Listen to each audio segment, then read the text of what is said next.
Informação especializada, influente e confiável. Podcast MIT Technology Review Brasil.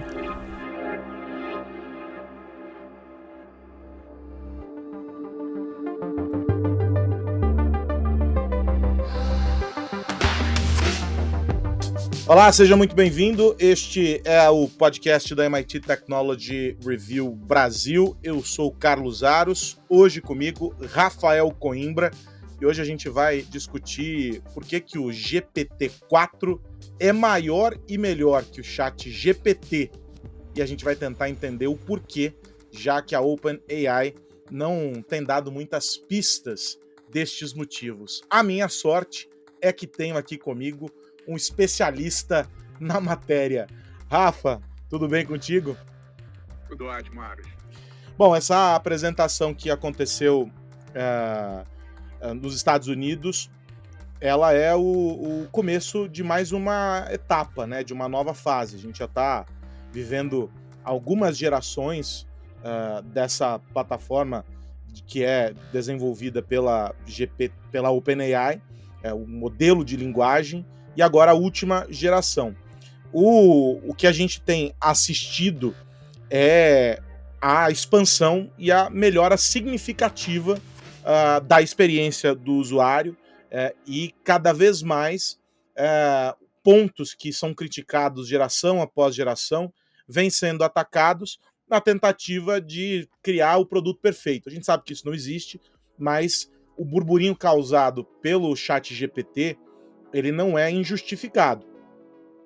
Aí a gente tem algumas dúvidas a respeito dessa nova fase. Eu quero entender de você qual é a sua leitura a partir daquilo que foi apresentado pela OpenAI. Aros, o que está acontecendo agora é uma super batalha das grandes empresas de tecnologia apostando nesse campo da inteligência artificial. Não é uma inteligência artificial clássica, como a gente estava vendo até então, são inteligências artificiais generativas, inteligências artificiais movidas por linguagem natural.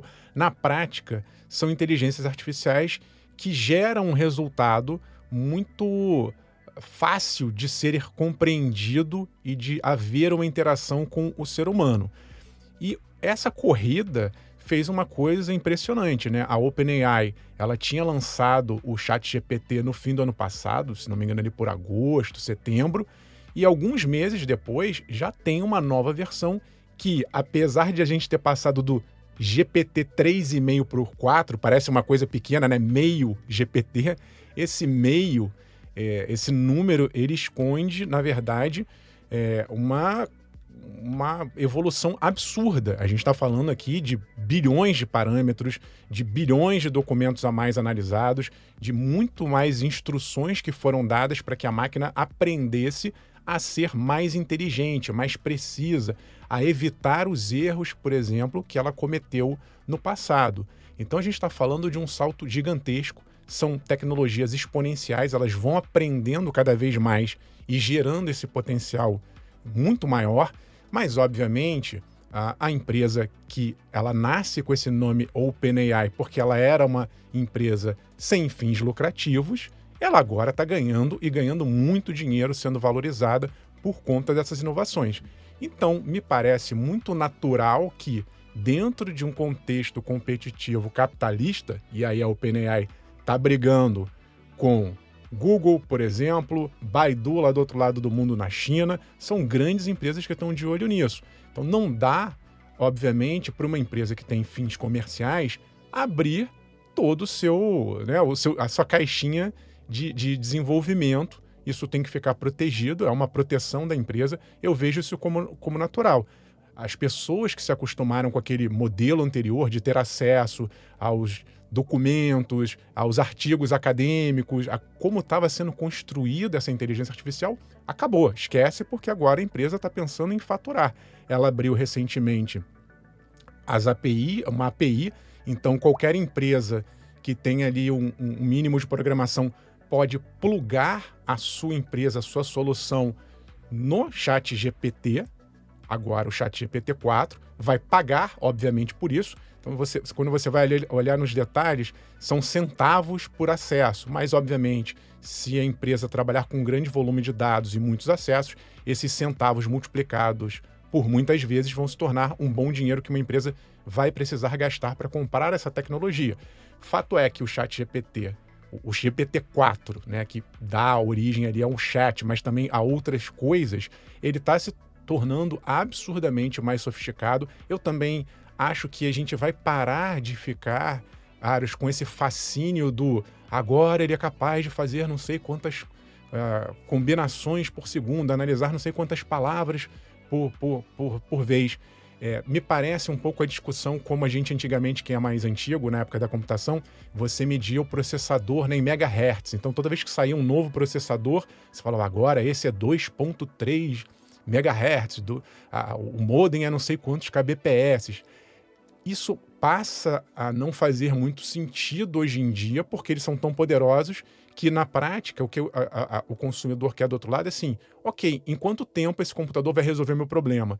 Então, se você acompanhar hoje as apresentações de microcomputadores, por exemplo, você vai ver, olha, ele é 10 vezes mais rápido que o anterior, mas a métrica muda, mesma coisa com fotografia, você media tudo em megapixel. Claro que as câmeras hoje de smartphones ou as câmeras profissionais, as pessoas veem, não sei quantos megapixels de resolução, mas mais importante ou tão mais importante que esse número que dá uma sensação de poder é o que ela é capaz de entregar na prática para o consumidor final. E eu acho que, nesse sentido, também houve uma mudança de paradigma. Essas inteligências artificiais que eram poderosas e ficavam antes restritas ao laboratório, elas ganham uma funcionalidade, uma praticidade que faz com que a pessoa que esteja do outro lado, ela fala, caramba, eu posso usar isso aqui tem uma utilidade. Eu acho que esse pulo do gato de número de utilidades, de velocidade, é mais interessante do que quantos bilhões de processamentos ou palavras essa tecnologia é capaz de consumir. Agora, é algo que a gente não pode deixar de reconhecer, que de alguma maneira o mundo para assistir esses anúncios e as evoluções do GPT, porque ele se tornou o modelo a partir do qual todo esse processo de desenvolvimento de modelos de linguagem natural são balizados, ou seja, todo mundo olha para o que a OpenAI está fazendo e corre para tentar fazer melhor ou para tentar alcançar aquilo de alguma maneira. Eles se tornaram o padrão dessa indústria, vamos colocar dessa maneira. Você vê desse jeito também, Rafa? Porque evidentemente que, e aí eu concordo muito com você, faz pouco ou nenhum sentido, e começa a fazer pouco ou nenhum sentido, essa história de mudou isso, mudou aquilo, é como olhar a evolução das câmeras dos iPhones ao longo do tempo. Não muda nada na prática, mas para quem está dentro dessa indústria, é uma referência, sempre uma baliza. Você acha que a gente chegou nesse nível? Esse é o estado da arte da OpenAI hoje? Falta muito ainda, Aros, para a gente evoluir. Tem um campo absurdo ainda a ser explorado, mas eu concordo contigo que hoje a OpenAI e o GPT é referência de mercado. E aí, de novo, é muito mais uma questão de sacação o pulo do gato olha, eu consigo fazer com que você interaja com esse meu superpoder do que simplesmente ficar lá criando um superpoder. Para pegar um exemplo paralelo, o Google trabalha há muitos anos desenvolvendo inteligência artificial.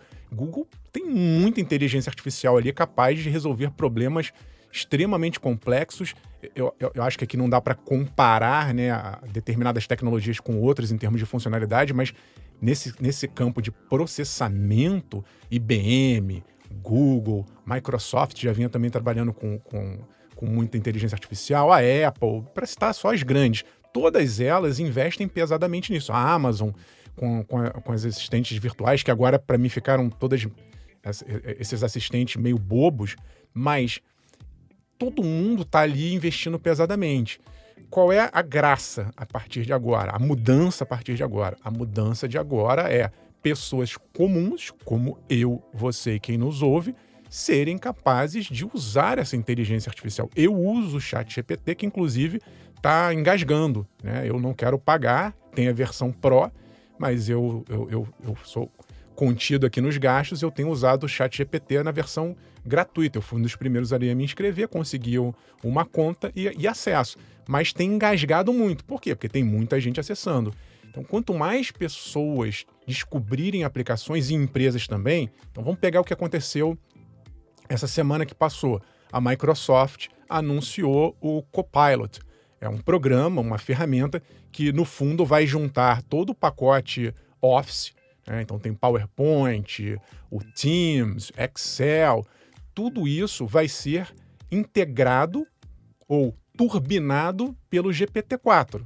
Então você imagina pegar um texto, lá um documento Word da Microsoft, e dizer para o Copilot, que essa tecnologia fala assim, se diz assim, monte uma apresentação em PowerPoint com 10 slides para eu apresentar agora. Ele vai pegar o teu documento em texto, vai ler, analisar, isso eu estou falando em segundos ou menos de segundo, e vai transformar aquele texto, aquelas ideias, vai entender o que é mais importante, o que você está querendo dizer, e vai transformar aquilo ali numa apresentação. Se você quiser mais imagem, menos imagem, melhorar um texto, tornar a sua apresentação um pouco mais divertida ou mais séria, isso tudo vai ser possível a partir dessa combinação de inteligência artificial com funcionalidade. Essa é a palavra da vez. É criar uma aplicação que seja útil. Porque poder por poder, se ficar trancado num grande computador no laboratório, não serve para nada. Mas o que a Microsoft entendeu lá atrás, quando ela foi uma das primeiras grandes investidoras da OpenAI, e agora faz essa parceria e já joga para dentro do seu sistema, caramba, eu posso usar tudo que eu já tenho, só que de uma maneira muito mais poderosa. Isso muda a regra do jogo. Ao mesmo tempo, as outras, né, essas grandes concorrentes, estão ali tentando ainda fazer algo que, mais que poderoso, seja útil. A Google, para dar um exemplo, o Google está também trabalhando com a sua inteligência artificial e já colocando ali no Docs, no Gmail. Ela também está tentando fazer alguma coisa parecida com isso, de turbinar as suas aplicações. Não me parece até agora tão interessante, tão natural, porque eu acho que essa também é outra palavra da vez, né? Não adianta ser poderoso e a máquina não interagir de uma forma elegante com a gente, de uma forma humana. E isso o GPT tem feito também de uma maneira brilhante. Você realmente conversa com a máquina, ele gera alguns textos de maneira que você muitas vezes não percebe que se trata de uma máquina. Eu já fiz alguns testes e se mandassem para mim aqueles textos, eu simplesmente diria, sim, é uma pessoa que escreveu esse texto. Então essa capacidade de interagir rapidamente, de entender o contexto, de você não ter que ficar dando só comandos, como as inteligências artificiais até agora eram, você dava comando, fulano, liga a luz, ciclano, procura aquilo. Mas de você estar falando, de repente, de um autor e ir conversando, tá, mas o que esse autor escreveu recentemente? E o que tem alguém que é parecido com ele? A forma como você dá o comando na prática, mas para a pessoa é como se ela estivesse conversando com alguém, isso também faz toda a diferença. E sim, GPT nesse momento na minha avaliação, é imbatível. Agora é interessante, né, Rafa, isso que você diz, porque mostra muito bem a diferença entre a tecnologia e o produto. E talvez, no caso do ChatGPT, o que a gente esteja vendo aqui é a tecnologia sendo lapidada, sendo elaborada, aprimorada, numa crescente, mirando o que pode vir a ser um ou inúmeros produtos. E aí a gente tem a aproximação com a Microsoft, etc. E aí você traz a visão do Google muito mais orientada ao produto, muito mais orientada ao que se pode fazer para tornar esse ecossistema mais forte, para potencializar aquilo que já tem. Há leituras diferentes sobre essas estratégias, mas de algum modo parece que nessa corrida, e eu já escutei isso de algumas pessoas, parece que nessa corrida, essa visão muito orientada ao produto fez com que de alguma maneira o Google perdesse alguma essência e tenha ficado para trás. E aí abriu o flanco pro concorrente, e aí a OpenAI se destacou da maneira como vem se destacando. Dá para colocar nesses termos essa visão da linguagem de processamento, esses modelos todos sendo observados como tecnologia ou como produto, a depender de quem o está operando, ou seja, eu vou ter um modelo de linguagem natural mais orientado para a tecnologia em estado puro, vou ter um outro aqui mais aplicado e modelado para um produto, e aí é comparar abacaxi com banana? Dá para fazer essa leitura? Dá para fazer, Aros. Eu acho que se por um lado o Google perder um pouco esse bonde da história, isso é discutido internamente, né? Eles estão ali com um sinal vermelho ligado e trabalhando dia e noite para entregar algo à altura do GPT. Eu acho que, do outro lado, também o GPT não é tão bom quanto o Google em outras coisas. Por exemplo, o Google tem mais de 20 anos de conhecimento humano por meio de coleta e análise de dados. O Google sabe o que é o mundo em tempo real, desde hábitos de consumo, desde movimentação, né, por GPS em seus aplicativos. O Google sabe muito sobre a gente. E o Google tem uma outra vantagem, que é já ter um sistema integrado ao comércio eletrônico, seja via mecanismos de busca, seja outras ferramentas. Então, eu acho que um vai aprender com o outro, né? O GPT, por exemplo, se você perguntar uma coisa que aconteceu agora, ele não vai saber te responder. Ele é pré-treinado. Ele não está ali plugado em tempo real como o Google está plugado em tempo real. Então, eu acho que um vai começar a usar as funcionalidades do outro da melhor maneira possível, cada um mantendo o seu core business, né, o seu núcleo central do que ele acha que é mais importante para esse momento, porque não dá para você, como um Google, mudar da noite para o dia o seu modelo de negócios, mas um vai beber da fonte do outro. Essa análise competitiva vai ser muito interessante. Então, o Google perde, né, quando eu falei aqui, ele, na verdade, copiou o modelo Microsoft, né, ele criou ali as suas versões do Word, do Excel e do PowerPoint, por exemplo, e agora ele fica para trás de novo porque a Microsoft está turbinando seus produtos com o GPT. Então, essa guerra, ela tende em algum momento a um copiar o outro, a ficar uma coisa ali meio commodity, né? Vai ter uma equalização em algum momento dessas tecnologias. A gente está citando dois, mas podem surgir outros grandes concorrentes. E a gente já tem que estar olhando para o próximo passo. Então, o próximo passo que eu vejo,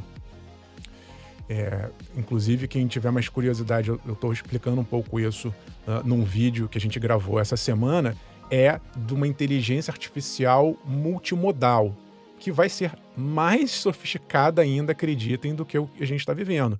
O que a gente está observando agora é uma análise de texto. Basicamente, você conversa com a máquina conversa com você a partir de textos.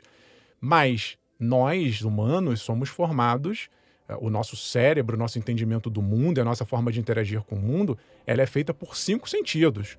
Então imagine, Aros, quando a gente começar a ter inteligências artificiais capazes de perceber o mundo, não apenas da ideia ali pré-pronta, mas de perceber o mundo como nós humanos percebemos. Estou falando de visão, estou falando de audição, estou falando de tato, olfato, paladar, o que compõe os nossos sentidos. Isso ainda não foi explorado totalmente pelas máquinas. Por que eu estou falando isso? Porque Google já trabalha um pouco com o uso de imagens para fazer buscas. Você já pode combinar hoje, pouca gente usa isso, mas você pode tirar uma foto de uma bolsa.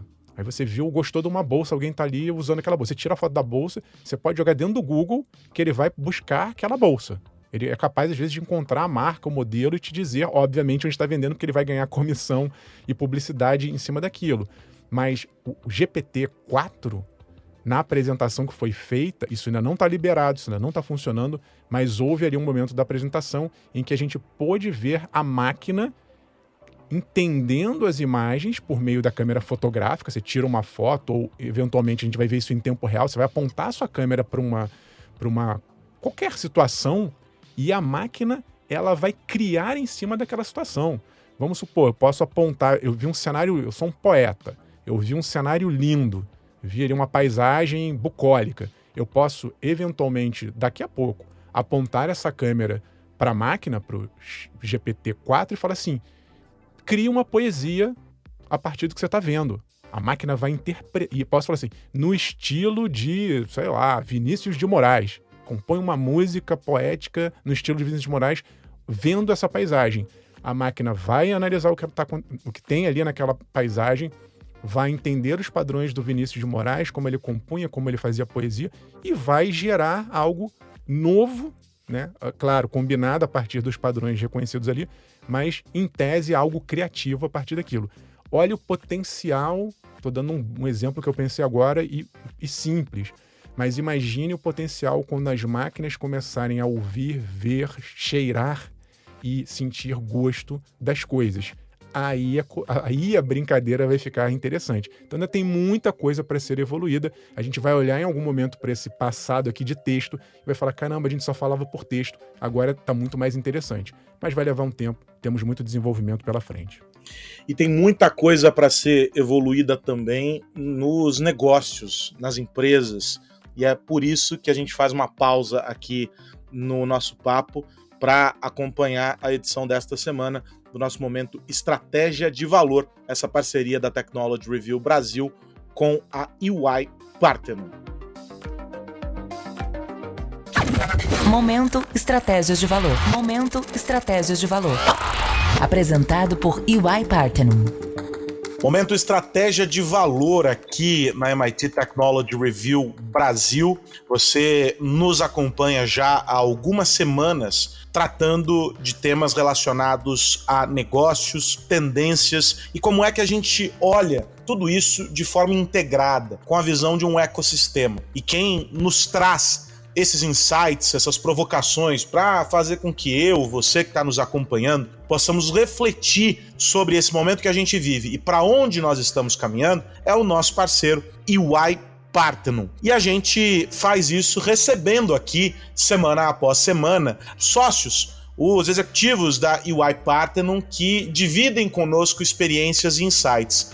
Nesta semana, quem está conosco é a Juliana Crema, e vai conversar conosco sobre um tema dos mais interessantes, que é o ecossistema de negócios, mas com foco nos ecossistemas de consumo. E a gente vai fazer essa conversa tendo como ponto de partida o Future Consumer Index, que é essa pesquisa, esse levantamento que nos ajuda a mergulhar nesse universo e entender para onde nós estamos indo, o que a gente precisa desenvolver no caminho e saber o que o consumidor quer, entendendo que o consumidor está no centro. Então, Juliana, já cumprimento você, agradeço por estar aqui conosco neste momento Estratégia de Valor e peço o seguinte, conta pra gente o que esse relatório, a última edição do relatório, nos traz como insight. Obrigada, Carlos, é um prazer estar conversando com vocês também. O FCI é uma pesquisa bastante ampla, global, feita com mais de mil respondentes em cada país, né? Então, ele traz um viés de comparação bem interessante de atuação dos consumidores nas diversas localidades e regiões. E a gente segmentou o grupo, né, de personas, de respondentes no mundo em 4. A gente chama, os 4 grupos são o Affordability First, ou seja, aquele grupo de pessoas que está preocupado e que tem uma preocupação muito grande com preço, né, essencialmente. O grupo, o Planet First, né, que teria uma abertura muito maior aí, e uma escolha, né, de produtos que estão atreladas a preocupação com o meio ambiente, né, e acho que talvez as pautas ESG como um todo. O terceiro grupo é o Experience First, né, então grupos que têm uma preocupação com qual é a experiência que esse produto ou serviço vai me trazer. Eu quero ter, né, impactos na minha vida que sejam valorosos do ponto de vista de experiência e menos até de produto em si. E o Health First, que é saúde, né? Então, que se preocupam em consumir produtos que vão ser positivos para a sua saúde como um todo, né? Saúde e bem-estar. Então, houve alteração ao longo dos anos, conforme dos períodos dos FCIs, conforme a gente foi fazendo a pesquisa, e a gente começou um pouquinho antes ali da Covid, né? Então, foi interessante acompanhar o impacto, né? E até a percepção das pessoas, a abertura a temas específicos durante o Covid. Então, eu posso dizer que, por exemplo, o affordability, né? Então, o grupo que é mais preocupado, que tem uma preocupação financeira maior, ele cresceu até, né, na onda 10, por exemplo, e depois teve uma certa diminuição, mesmo com uma inflação alta. Isso em termos de representatividade, né, dos segmentos em si. E aí, a gente faz uma quebra geracional, socioeconômica, que também há certas diferenças, né? E esperado, eu acho que do ponto de vista de geracional, a gente vê os baby boomers, por exemplo, muito mais preocupados, né, em um percentual muito grande dentro do grupo Affordability First, por exemplo, versus uma geração Z que foca muito na experiência, né? Então, sei lá, 30% da geração Z é segmentada como Experience First, né? Ou seja, eles têm essa gana de realmente estar vivenciando, né, um produto / serviço que traga, né, enfim, uma boa experiência de consumo, tá? Então, esses são alguns dados interessantes do nosso FCI. E eu acho que um ponto importante que sai, né, do estudo, alguns temas importantes, né, que a gente conseguiu mapear. São 4, essencialmente, na nossa visão, né, que impactam a forma como as pessoas, né, consomem. Preço, né, como a primeira delas. O ESG, então, como elas consomem, né, qual é o comportamento em relação às suas compras sustentáveis, a experiência como um todo e o digital. Isso descasando um pouquinho do que eu defini como segmento, tá? O anterior eram segmentos de pessoas, depois a gente analisa, e aqui agora eu tô falando de temas. Então, esses temas a gente testou para os diversos segmentos, e eles divergem. Acho que, no geral, né, pensando, sem olhar segmentos específicos ali do FCI, uma coisa que saiu e que foi bem interessante nessa última, preço continua sendo o principal fator de decisão, ponto, para todos, tá? Então, 47%, se você olhar, né, todos os fatores ali de decisão de compra, preço é o primeiro e o valor dele é 47%. E aí, quando a gente pergunta, por exemplo, vocês estão preocupados com suas finanças? A grande maioria da população tá. É mais de 80%. Né? Então, a grande maioria das pessoas continua muito preocupada com suas finanças. Houve uma melhora, né, como eu mencionei, ao longo das últimas pesquisas, mas ela ainda continua num patamar altíssimo. Então, obviamente que pensar em estratégias, né, pensando nas empresas, no comportamento de formação de ecossistemas, estratégias em geral, pensar em produtos que tragam as características idealizadas ou almejadas pelo consumidor é muito importante, mas sem desconsiderar o custo, ou seja, sem considerar o preço que vai ser trazido ao consumidor final, né? Então, isso é muito claro. E um outro fator, né, que surgiu, né, uma outra vertente ali de análise no quesito preço, é que para tentar continuar tendo o seu consumo ali na mesma cesta, né, de produtos necessários, as pessoas estão optando por fazer algum trade down, né? Então, conforme os preços, conforme você tem um impacto de preço, uma inflação sendo, enfim, né, impactando ali a cesta de consumo, no geral, a gente vê a sociedade, em algumas categorias específicas, tendo um comportamento de alteração de compra, no sentido de diminuir, seja mudar a marca, né, alterar a sua cesta para uma marca que tenha um preço menor, ou pacotes, né, que tenham uma quantidade um pouco menor, mas que você ainda consiga ter o consumo daquele produto específico, né? Então, alterações desse comportamento de compra que permitam que o acesso continue lá, mas, né, que estão sendo influenciadas pela inflação em geral, tá? Então, esse é o primeiro aspecto. No aspecto ESG, que eu acho bastante importante, o nosso FCI, ele traz uma visibilidade do consumidor e uma intenção de compra de produtos que tenham, né, ou que sejam sustentáveis, maior do que a média global, que é bastante interessante. Mas apesar da intenção existir, existe limitador. E o limitador, de novo, é o tema que eu talvez vá bater bastante, que é preço, né? Então, é o principal critério que impede as pessoas, né, de comprarem produtos sustentáveis. Tá? Então, apesar de a maior parte, né, mais de 60% das pessoas, depois a gente pode passar os números aí corretinhos, mais de 60% das pessoas terem a intenção de se comportar de forma sustentável e quererem comprar produtos sustentáveis, a grande parte delas, mais de 80%, diz que preço é um impeditivo. Ou seja, atualmente, né, a demanda do consumidor é na linha de quer produtos sustentáveis, mas esse custo tem que ser absorvido pela indústria, caso haja um aumento né, do custo do processo produtivo. Não é algo que eu vou internalizar, eu, consumidor, vou internalizar e que pretendo internalizar. É uma responsabilidade que não é só minha, né? É minha, né, do ponto de vista de consumo, mas eu vejo que a indústria tem mais responsabilidade nesse sentido. Então, a gente percebeu um aumento na percepção e no impacto, na preocupação que as pessoas tinham, tanto do ponto de vista de finanças pessoais, enfim, a sua capacidade, né, o seu poder de compra da sua cesta básica ou da sua cesta de consumo, não cesta básica das definições, né, nossas IBGE, mas na sua cesta de consumo básica, tá? Então, ela se acentuou na pandemia e ela teve uma leve desaceleração. O nível ainda é alto, acho que é isso que é importante dizer. Não teve uma desaceleração, não caiu para um nível... não me preocupo mais. Continuo preocupada, mas é um nível um pouco menor do nível de pandemia, tá?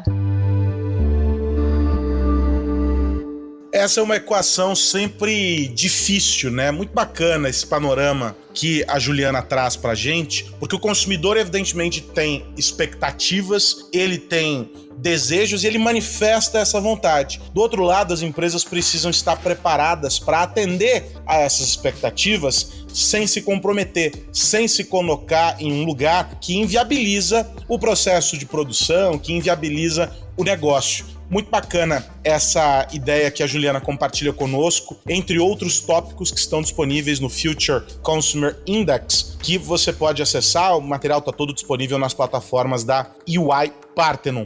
Bom, tem assunto sobrando aqui para essa nossa conversa, então já convido a Juliana para voltar aqui na semana que vem. A Juliana Crema, ela que é sócia da EY Parthenon, dividindo conosco alguns insights, perspectivas, ideias sobre os ecossistemas de consumo, tendo como ponto de partida esse relatório, essa pesquisa que ela destrinchou pra gente aqui em alguns tópicos principais, o Future Consumer Index. Juliana, obrigado por estar aqui com a gente neste nosso bate-papo aqui e, claro, a gente volta na semana que vem nessa parceria da MIT Technology Review Brasil com a EY Parthenon, o nosso momento Estratégia de Valor.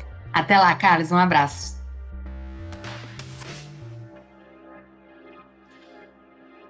Esse foi o nosso momento Estratégia de Valor. O que mais você precisa saber?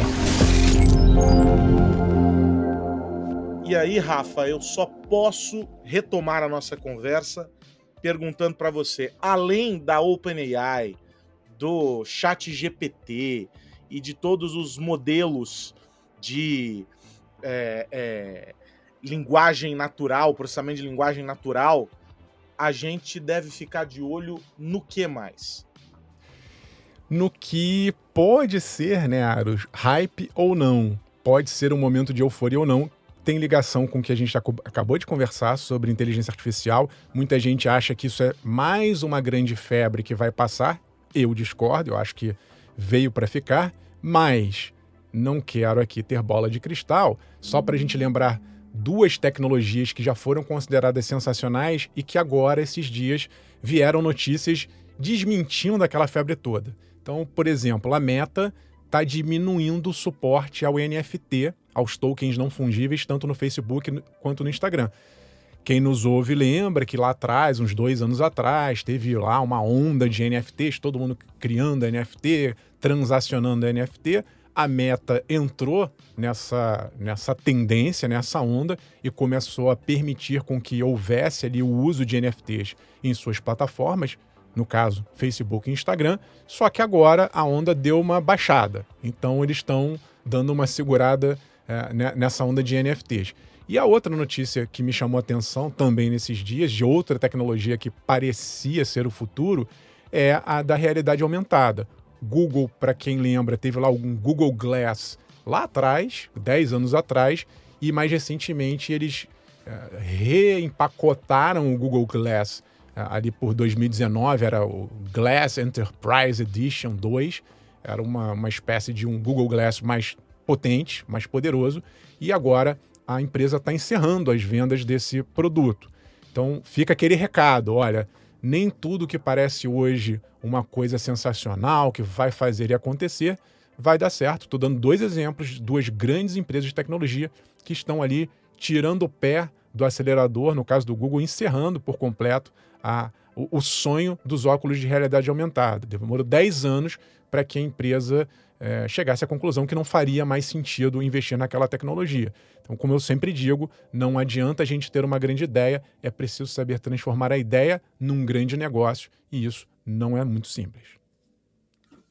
Não é nem um pouco simples, e o dado interessante nessa história, né, Rafa, é que até pouco tempo atrás, se a gente fosse pensar, a grande febre da indústria da tecnologia era olhar para as possibilidades dos chamados computadores vestíveis, né, os wearables.